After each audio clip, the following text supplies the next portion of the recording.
Okay, so I wanted to read the last part of the Gilgamesh story.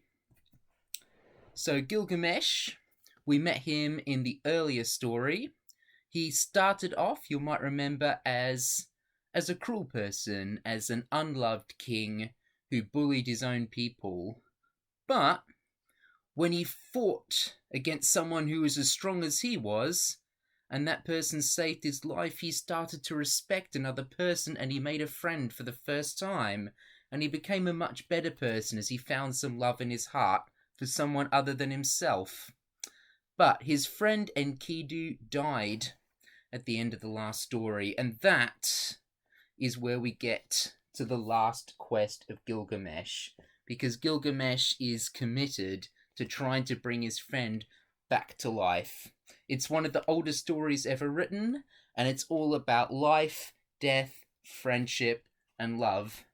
And I think it's amazing that we think about these things today, and that people thousands of years ago who were just learning how to write for the first time also told stories about those exact same things. So let's get right into it. Oh, this looks like a scary place already. What's going on over there? What's this creature up here? This landscape here. At the mouth of a river, at the end of the earth, a man lies near death.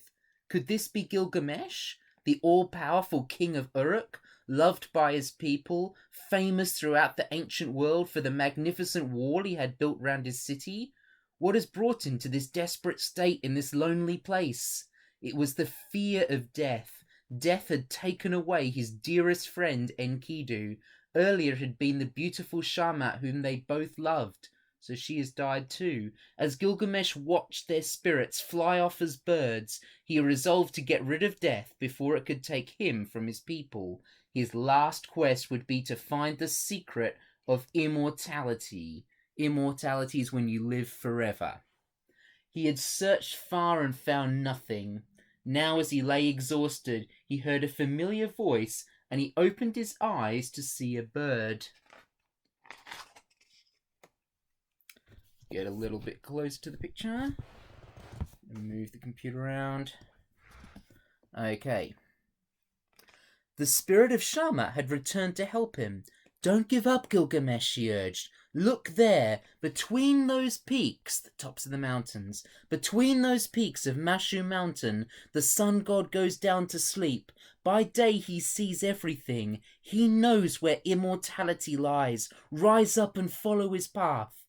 Gilgamesh called on strength he did not know he had, and he got up to continue his search. The mountain was steep and he could not keep up. The sun went down and darkness fell. The moon cast eerie shadows. Jagged stones tore at his clothes, and beasts attacked him. He fought them off and pressed on, determined to catch up with the sun. As he came near the top of the mountain, he heard a small, desperate cry for help. So he's being attacked by lions here. A lion cub had fallen off the cliff. Do you see him there? Plus, look at these gigantic scorpion monsters. Gilgamesh reached down and rescued the little animal, as Enkidu had once saved him from falling off the city wall. Two giant scorpions screamed, How dare you come here? We guard the kingdom of the sun. Go back if you want to live. Gilgamesh faced them defiantly. I've come to find the sun god. Let us pass, he ordered. The scorpions were amazed at the courage of Gilgamesh. We will help you and your little friend. They lowered Gilgamesh and the lion club into the deep abyss. And the abyss is like a huge, dark space under the earth. Find the light and follow it. Gilgamesh was in a freezing tunnel of terrifying creatures. They do look creepy. He hugged the frightened cub close. After long hours of wandering in the dark, he finally saw a ray of light ahead and moved toward it. Gilgamesh came straight out into the brilliant sunshine. It was the garden of the sun god. It was paradise. Oh, we've heard that word before. Never did leaves sparkle so like jewels. Flowers give off such perfumes. Animals appear so gentle. Why not rest here? The sun god offered. But Gilgamesh refused. "I must find immortality. Help me!" "The only human who knows that secret is Utnapishtim," the sun god said. "I will lead you to him." Gilgamesh followed the sun as it led him across the burning sands of the desert. The lion cub collapsed from the heat. Gilgamesh lifted him gently onto his back and kept going. Half blinded by the dust, longing for a drink of water, he struggled on. Dragging his feet in the sand, at last, on the distant horizon, he saw a magnificent house covered with vines. He reached it, exhausted. At the door, a beautiful woman looked with horror at the ragged stranger. That's the state of Gilgamesh there. "I'm no beggar," Gilgamesh said. "I am a king. I have come to find Utnapishtim and immortality." "You can't reach him," the woman said. "He lives on an island protected by the waters of death. Give up the search. Stay with me. I'm Siduri. I make wine for the gods. Drink, dance, and be happy." "I have come through too much to give up now," Gilgamesh said. "Help me. Lend me your boat." "Only the sun can cross these deadly waters," Siduri warned. "They destroy every oar they touch."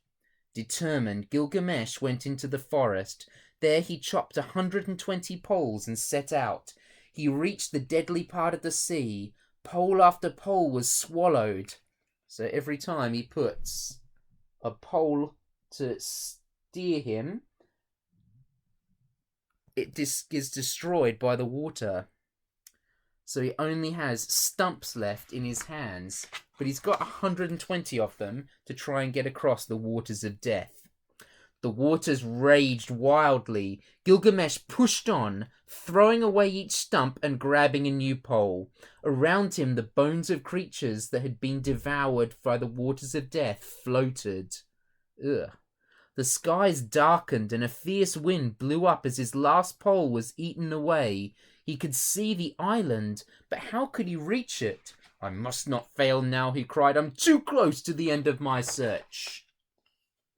In a last desperate attempt, he took off his torn shirt and raised it to the wind to make a sail.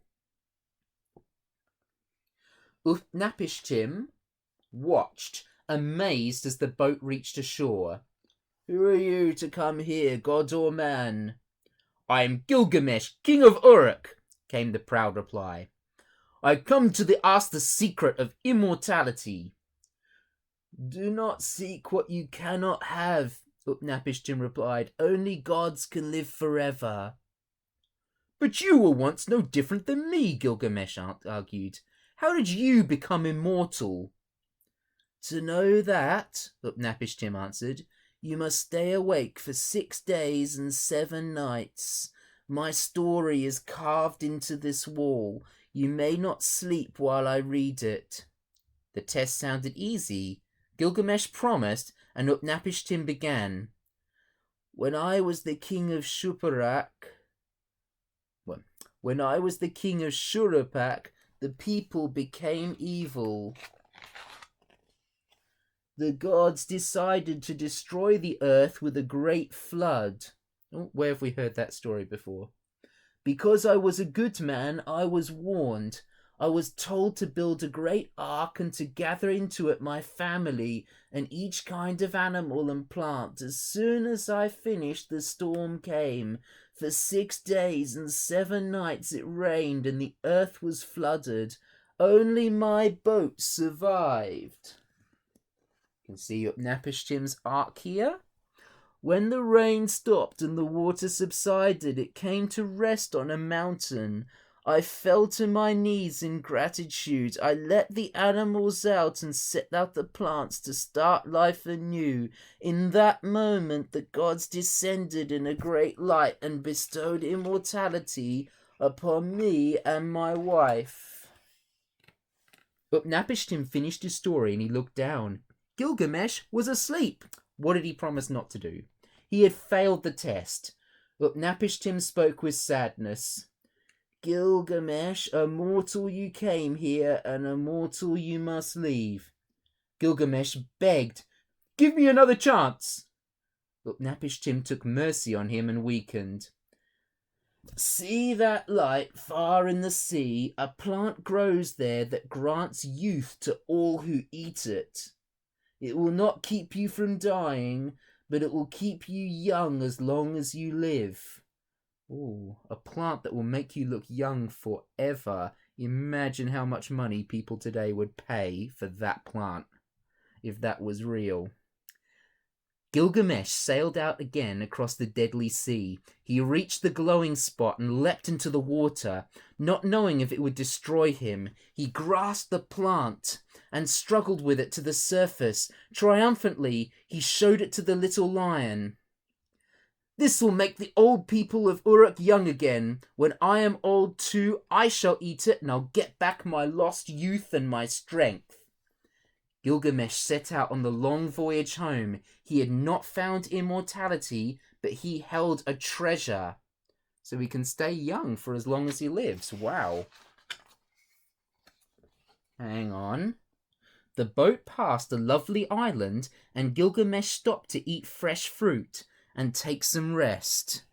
There he is, having a rest there with his magic plant and with the lion cub. Something is heading over, though. He fell into a peaceful sleep, dreaming of the happiness he was bringing back to his people. He did not see the serpent slithering down from a tree. He awoke to hear the evil voice of Ishtar, the goddess.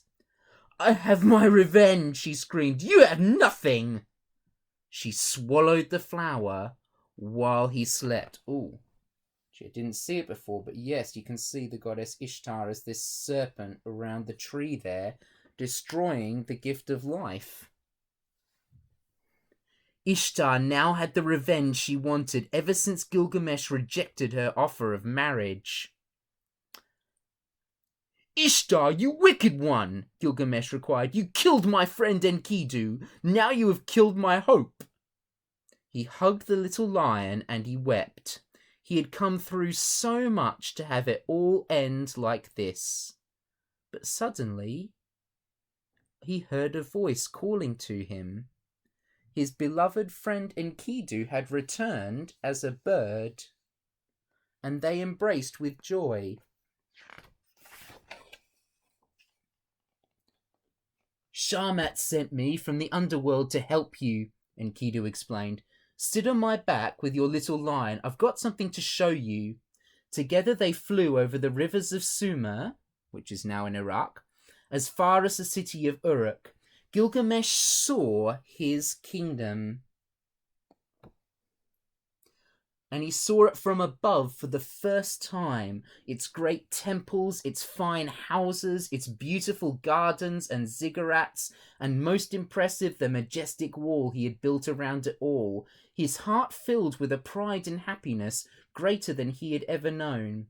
"Here, Gilgamesh, is the immortality you have sought. The city you built, the courage you showed, the good you have done. You will live in the hearts of people forever." And so, we have the message there of the story. After this long search to find his friend and bring his friend back to life, what he did find is that the way that we can live forever on this earth is to do great things with our lives and to be kind to other people so that they'll remember us well. And that there is the moral, the message of the oldest story ever told. Thank you so much for listening, and I hope to see you very soon. Bye-bye.